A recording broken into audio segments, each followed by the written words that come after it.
Ladies and gentlemen and ladies, girls and boys and girls. Welcome back. Welcome back to our channel. You know the routine. Let me get my point out. You know the routine. Welcome back to our channel. Inspirational Minutes with David. Happy new month. Happy new month. New month. And for the ones in the back, happy new year if you haven't plugged in with us this year. Today, our Inspirational Minutes with David. Today,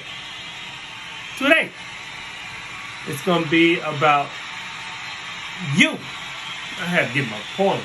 Yeah, it's going to be about you because it's always about you. It's about us. It's always about us. Let me go into my notes. Hope your week has been good. And like I always say, hope you have not been weakened by the weekend. Let's have a drink. Thank you in advance. Have a drink. Get settled. Get cozy. You know, I'm a little wild at times, they say. I just like to, like I've been saying all the time, you know, I just like to put the scope on things.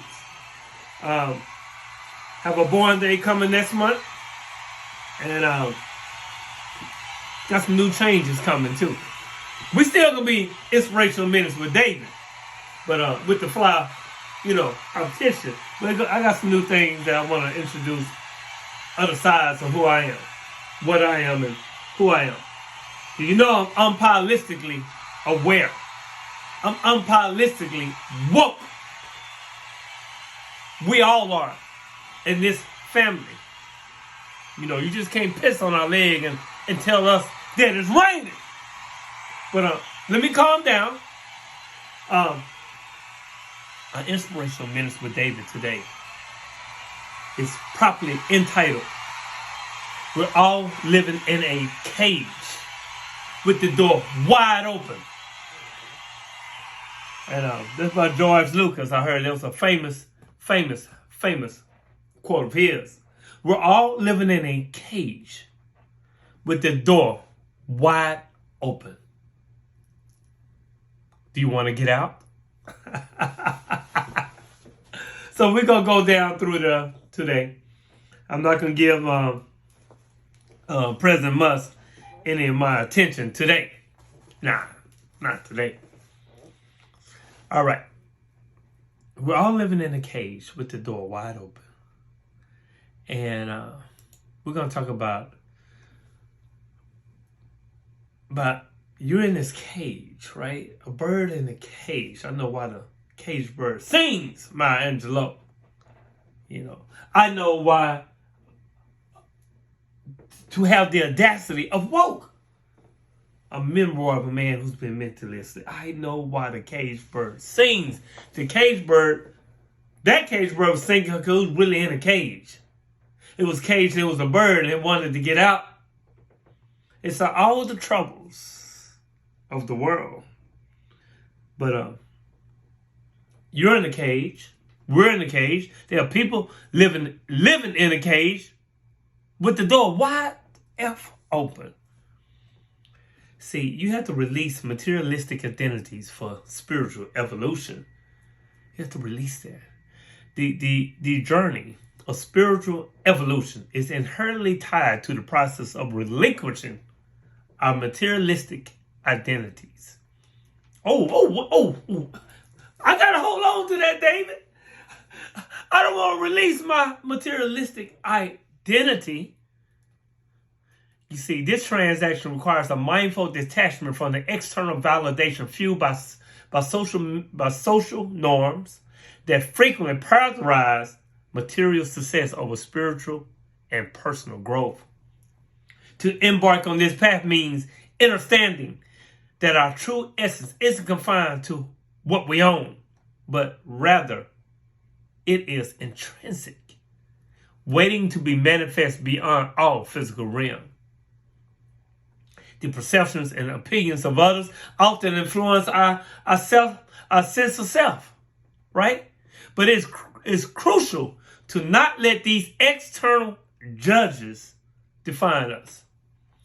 I was telling a co-worker of mine that don't let our clients, patients, get to you.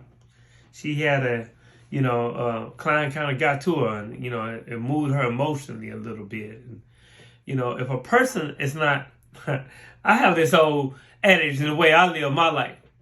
If a person is not adding happiness to my life, that means they are deducting.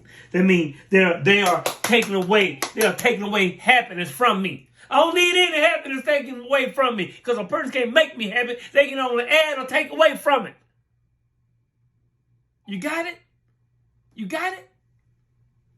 So, it's crucial to not let the external judgments define us. Instead, they should act as a reflective guide to self-mastery.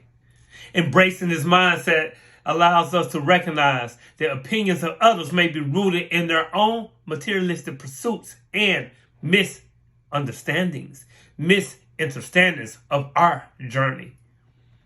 Consequently, their perceptions might sow seeds of doubt or attempt to divert us from our purposeful path. Can't let them divert us from that path.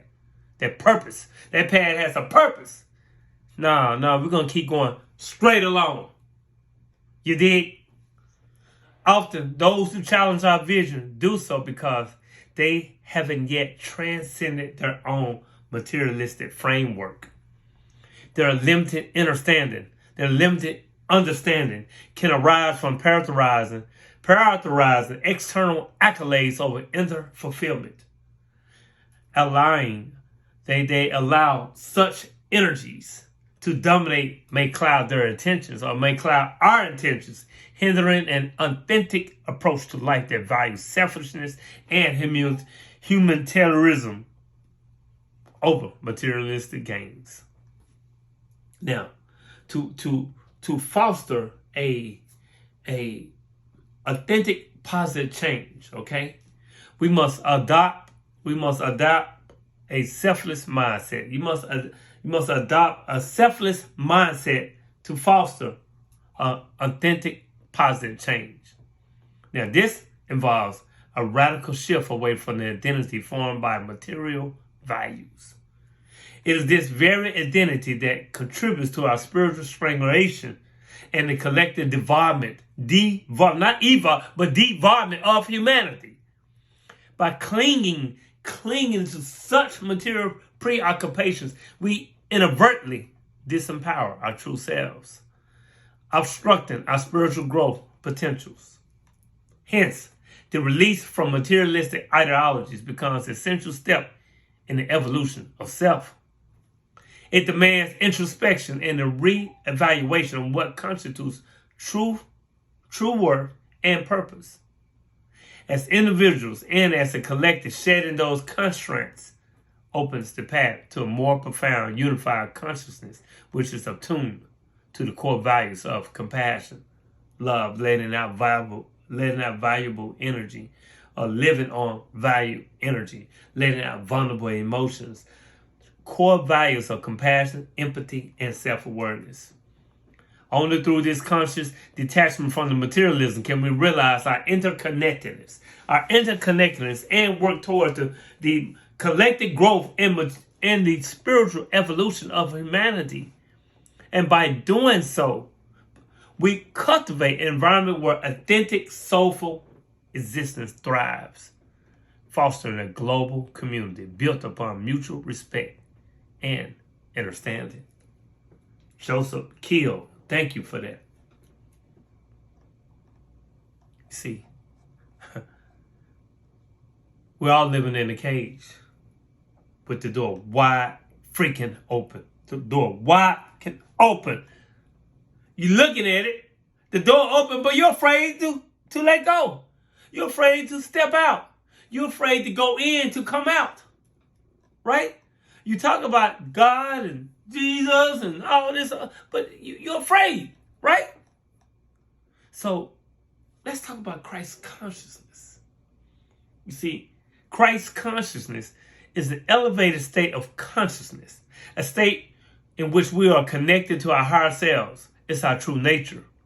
Now, this level of consciousness is the highest state of intellectual development and emotional maturity. And when we say Christ consciousness, we're not speaking from a religious perspective, but from a universal perspective. Although the word has its origin related to Jesus Christ or Yeshua, its meaning does not refer only to the personality of Yeshua.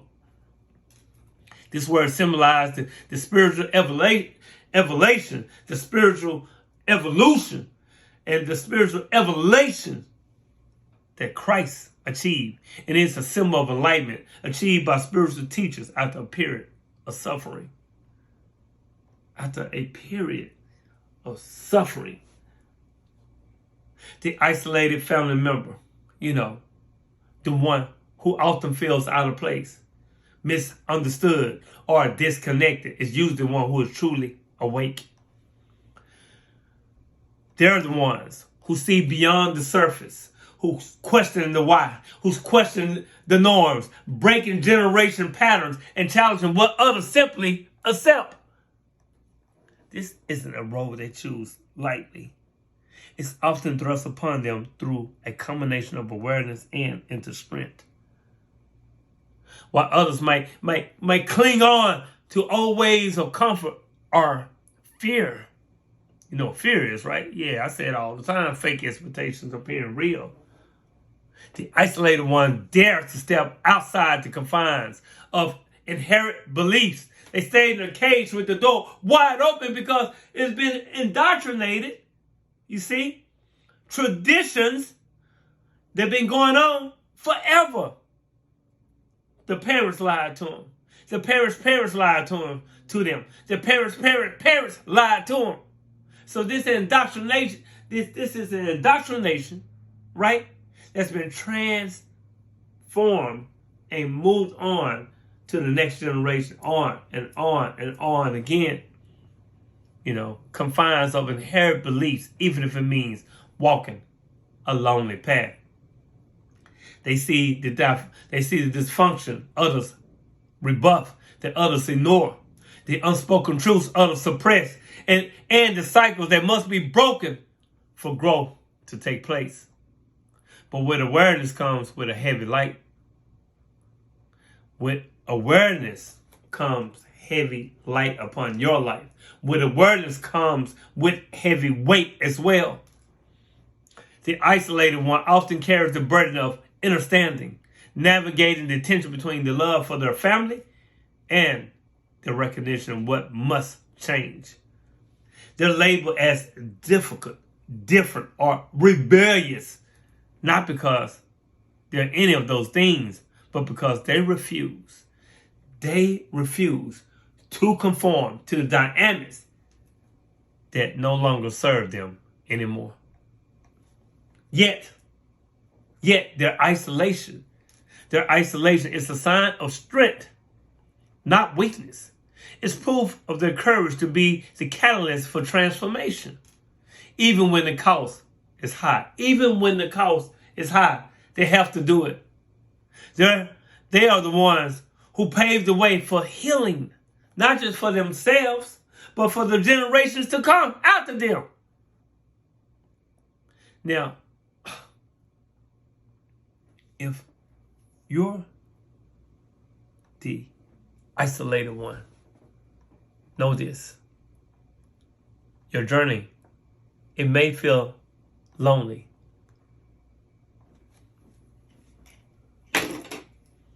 But it's powerful. It's a powerful testament. Test your mental. A powerful testament to your resilience and vision. You're not lost. You're not lost. You're leading the way. You see, we're all encaged. We're all living in cages with the door wide open. Throughout his story, religious doctrines have often espoused the ideal that many are called, but few are chosen. I know you heard that before. Many are called, but few. Many are called, but few are chosen. This concept suggests a divine selection process reserving a higher spiritual status or enlightenment for the selected few. Right? Do you agree? Do you agree? Do you agree? However, a deeper examination of spiritual empowerment reveals a much more inclusive and self-determined approach. True spiritual empowerment arises not from external validation or by being chosen by an outside entity, but from choosing oneself. Again, for you. Yeah, for all of you. True spiritual empowerment arises not from external validation or being chosen by an outside entity, but, I get my point, but by choosing oneself. By choosing oneself. He said we must embrace the transformative ideals of self-empowerment through our inner divinity, challenging traditional religious paradigms and urging individuals to transcend illusions. Now, central to this perspective is the acknowledgement of the inner divinity, the God conscious within each person. This conscious signifies a deep, intuitive awareness and power, distinct from any personalized vision of God. You know how the preacher said, God. But actually, it was pronounced God. G-A-W-D. Yeah, look that up. Let's get back. You see, embracing this inner divinity involves trusting oneself above all, including institutionalized ideals of a higher power. Essentially, it is a call to reevaluate traditional beliefs that encourage reliance on external validations and to place trust in one's innate wisdom. It is a call. Let me repeat that, Kylie. It is a call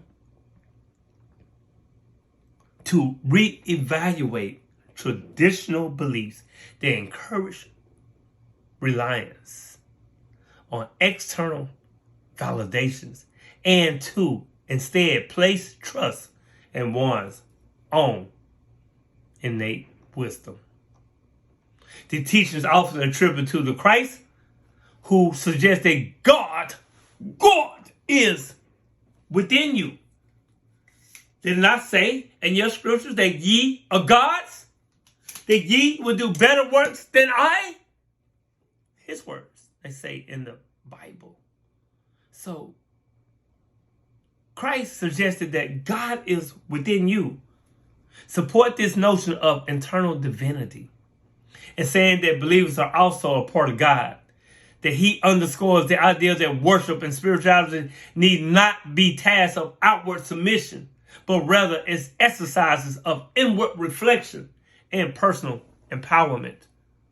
You see, true faith then comes and becomes a personal journey of soul work rather than a prescribed ritual of praise and obedience. Did it not say that ye are gods? So we're living in a cage with the freaking door wide open. Don't be scared. Don't be. critical aspect of this ideal is the distinction between the intuition and illusion. Many religion frameworks rest upon the adherence of external authority, right? A practice that can create dependency and strip individuals of their intrinsic power. And this can lead to disempowerment, transforming believers into passive followers rather than active creators of their own reality. This fundamental argument is that the true path to empowerment lies in the inner work, the inner work. You look for the enemy when the enemy is really the inner me. And cultivating the wolf spirit that encourages individual strength and self-reliance. You see, religious traditions have sometimes perpetrated a myth, and salvation is found through prescribed worship and stringent adherence to doctrine. It's funny because when you think about that, it's like you just go on believing, having blind faith, bumping into things, right? It took away your God spirit. When he said that, did it not say in your scriptures that ye are gods? Did it not say in your scriptures that ye are gods, that you will do greater works than me? But now you in your cage, and the door is wide fucking open, but you looking at it, you used to being in the cage, I see. You got accustomed to being in the cage.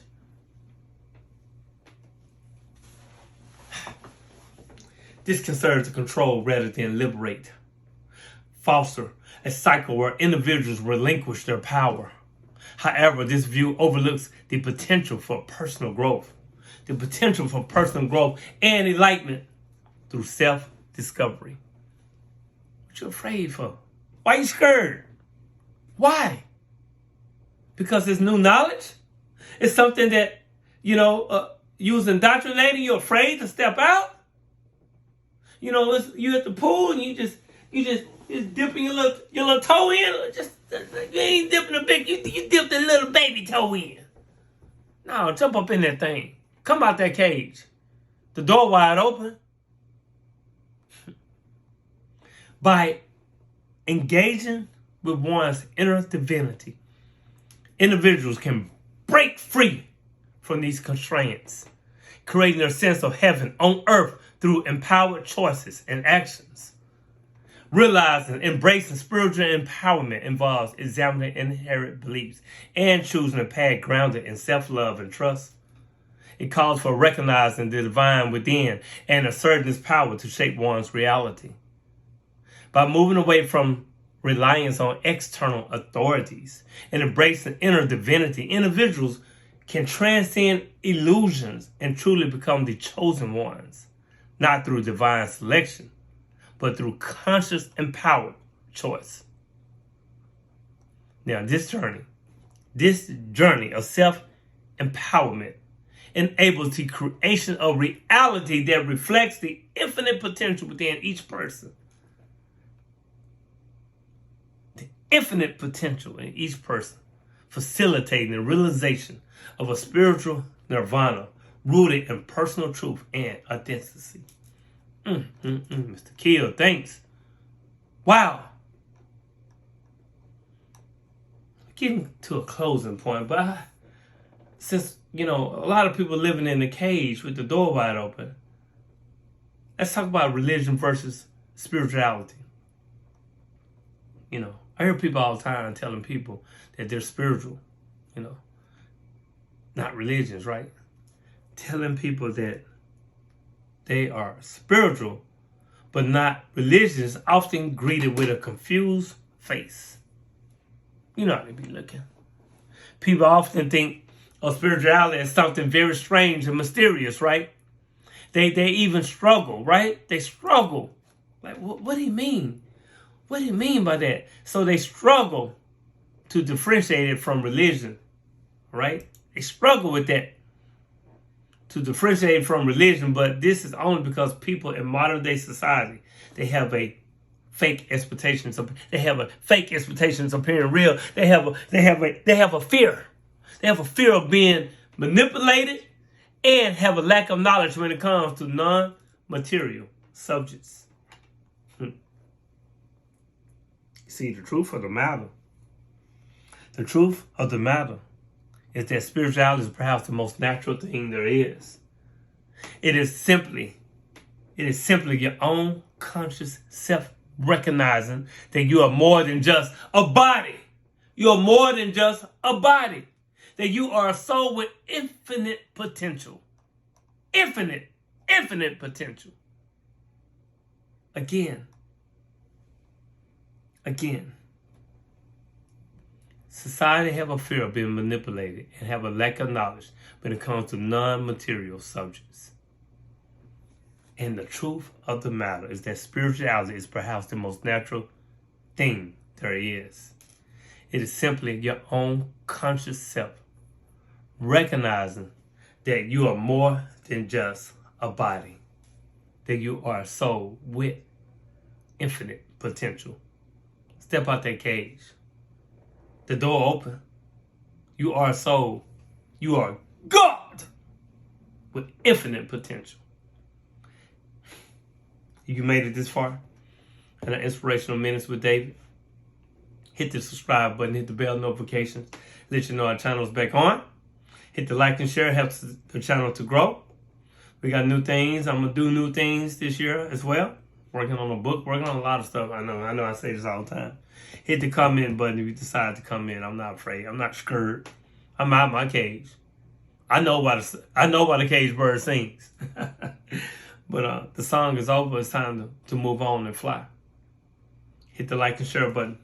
Get the book, The Audacity Woke, a memoir of a man who has been mentally asleep, but he's fully awakened now. Hit the subscribe button, hit the bell notification. Know that if I love me, I love you. And when you love you, in return, it's synergy. Synergy. You love me. There's no one like you. There's never been anyone like you. There should never, ever be anyone like you. Therefore, know yourself. Be your true, authentic self. That's the first step of authenticity. The first step of evolving. Until next time, I love you. I love you in truth. Peace.